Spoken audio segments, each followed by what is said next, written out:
இவர் தான் ஃபினிக்குலரை ஓட்டுறவர்.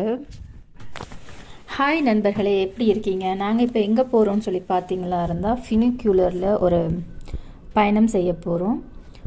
இது வந்து யூரோப்பில் இருக்க மிக மிக பழமையான ஒரு ஃபினிக்குலர், அதாவது யூரோப்லேயே முதலாவது ஃபினிக்குலர் வந்து இது தான் சொல்கிறாங்க.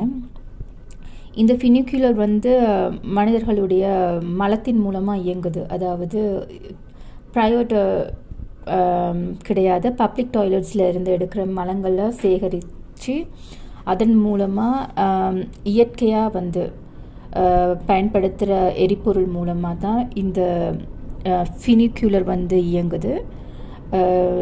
இது வந்து சொம்புசும் வந்து எக்காலஜி.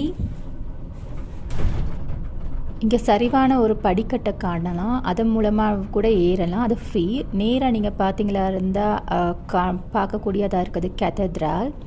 அது வந்து ஃப்ரீபுக்கில் ரொம்ப ஸ்பெஷல் செனிகுலா கேத்தட்ரால். அண்ட் ஒரே சமயத்தில் ஒரு ஃபினிக்குலர் போகவும் இன்னொரு ஃபினிக்குலர் இறங்கவும் கூடிய மாதிரி அங்கே அமைச்சிருக்காங்க.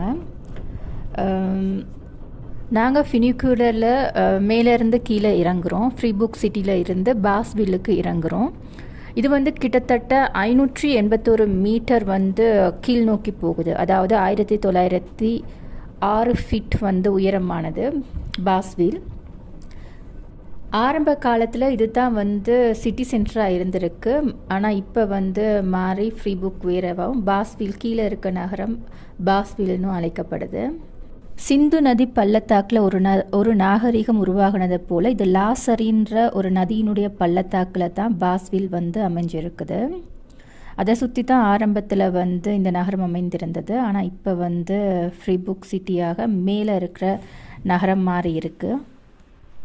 இங்கே நாங்கள் படிக்கட்டால் ஏறி இறங்குறதுன்றது ஒரு மிகப்பெரிய எக்ஸசைஸ்.